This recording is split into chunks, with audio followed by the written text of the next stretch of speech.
खबर अब हरियाणा से है। हरियाणा के रोहतक में दुल्हन को गोली मारने का आरोपी अब गिरफ्तार हो चुका है। पुलिस ने मुख्य आरोपी साहिल को यूपी से पकड़ लिया है। एक तरफा प्यार में साहिल ने मौत के घाट उतारा था दुल्हन को, जो ससुराल जा रही थी। दुल्हन तनिष्का को गोलियां मारी थी, जो पीजीआई में जिंदगी और मौत की जंग लड़ रही है।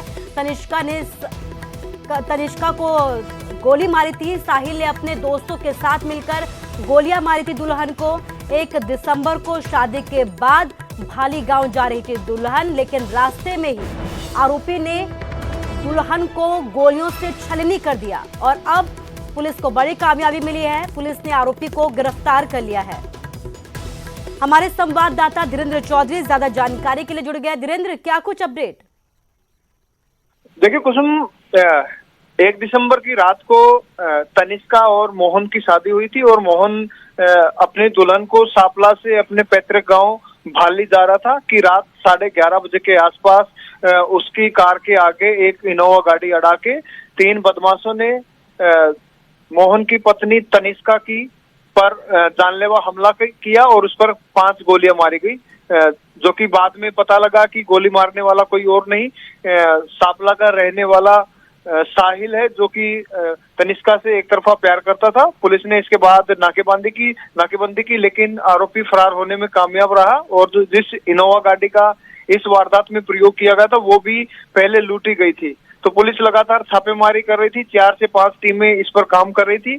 आज पुलिस ने आरोपी को यूपी से हिरासत में ले लिया, गिरफ्तार कर लिया है और देर शाम तक उसे रोहतक लेकर पहुंच जाएगी। और इसके साथ जो दूसरे अन्य आरोपी हैं वे भी फिलहाल फरार हैं। और जहां तक तनिष्का की बात है वो काफी गंभीर है, आईसीयू में एडमिट है। उसको 5 गोलियां लगी हैं। फिलहाल उसके बारे में ज्यादा नहीं कहा जा सकता कि उसकी हालत खतरे से बाहर होगी ना, क्योंकि फिलहाल तक डॉक्टर्स का कहना है कि इस बारे में 2 गोलियां तनिष्का के शरीर के अंदर से निकाली गई हैं। अभी उसकी हालत स्थिर बनी हुई है। आरोपी को रोहतक लेके आया जा रहा है और देर शाम तक पता लगेगा कि आखिर क्या कारण थे और कौन कौन इस वारदात के अंदर शामिल थे।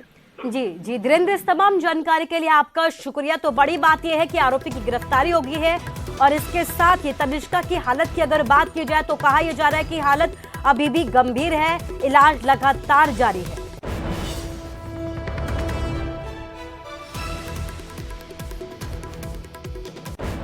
वहीं मुख्यमंत्री मनोहर लाल ने करनाल को करोड़ों की सौगात दी है। कार्यक्रम में शहरी निकाय मंत्री अनिल विज को भी आना था, लेकिन वो किसी वजह से नहीं पहुंच पाए हैं। सीएम ने नगर निगम के भवन का यहां पर उद्घाटन किया, जिस पर करीब 16 करोड़ की लागत आई है।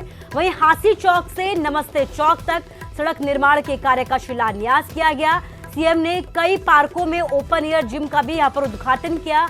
ऑक्सीजन प्लांट, नागरिक अस्पताल नीलोखेड़ी का उद्घाटन और दूसरा प्लांट सामुदायिक स्वास्थ्य केंद्र का किया गया। इसके साथ ही आपको बता दें कि करनाल को सीएम ने करीब 190 करोड़ की परियोजनाओं की सौगात दी है। चाहे वो टाउन प्लानिंग के डिपार्टमेंट के लोग थे, चाहे बिजली विभाग के थे, एचएसपी के थे, लघु सचिवालय, जिला अदालत, इन सब के कामों का भी इसमें उल्लेख है। और फिर ये ऐसा स्थान है जिस स्थान के ऊपर लोगों को एक सब सेवाएं लेने के लिए आसपास के ऑफिस में आना पड़ता है, साथ में कोर्ट कचहरी भी है, बाकी सब है। उनके लिए भी सब लोगों को एक आसान अप्रोच इस जगह पर होगी तो एक अच्छा, एक जिसको कहना चाहिए एक शहर के लिए एक नया प्रोजेक्ट ये आप लोगों को समर्पित किया जाता है। और शहर में कहीं भी कुछ घटित हो रहा है, ऐसा एक नेटवर्क सीसीटीवी कैमरास के माध्यम से पूरी, जिसको कहना चाहिए, नजर रखी जाएगी। और पंजाब से एक बड़ी खबर आपको बता रहे हैं, केजरीवाल को नवजोत सिंह सिद्धू ने करारा जवाब दिया है। दिल्ली में नवजोत सिंह सिद्धू ने जोरदार तरीके से प्रदर्शन किया। गेस्ट टीचर्स के आंदोलन में शामिल हुए नवजोत सिंह सिद्धू। दिल्ली सीएम आवास के बाहर जोरदार तरीके से यहां पर हल्ला बोला गया।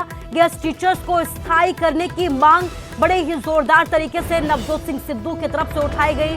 मोहाली में टीचर्स के धरने में शामिल हुए थे केजरीवाल, जिसके बाद नवजोत सिंह सिद्धू भी गेस्ट टीचर्स के आंदोलन में शामिल हुए और केजरीवाल पर जोरदार तरीके से हमले भी किए।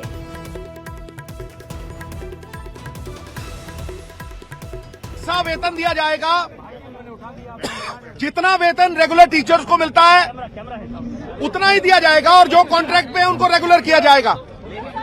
एक पैसा दिया है।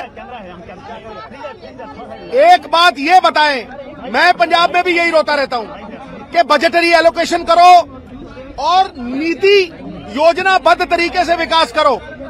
तो बताओ आपकी कौन सी नीति है? ना नीति है ना नियत है। देवताओं की नियत में भी फर्क अगर आ जाए तो नजारा चाहे जन्नत का क्यों ना हो गर्क हो जाएगा। तुमने गर्क कर दिया। 22,000 गेस्ट टीचर्स को तुमने बंधुआ मजदूरों की तरह रख रखा है। दिहाड़ी करवा रहे हो तुम और वहां आके लेक्चर करते हो। पहले अपना घर संभालो। हाँ, पिछले पंजाब के इलेक्शंस में ये बोर्ड लगवा दिए थे कि हमने गेस्ट टीचर्स की तनख्वाह डबल कर दी। अरे तुमने उनको 15-15 दिन के बाद कॉन्ट्रैक्ट रिन्यू किया उनके, क्या तुमने तनख्वाह बढ़ाई? समझा? इसलिए पहले अपना घर ठीक करो, फिर आके वहां प्रलोभन देना। ये तुम्हारा माया जाल, रेत का घर सब गिरा के जाऊंगा। और खबरों के बीच यहाँ रुकेंगे एक छोटे से ब्रेक के लिए।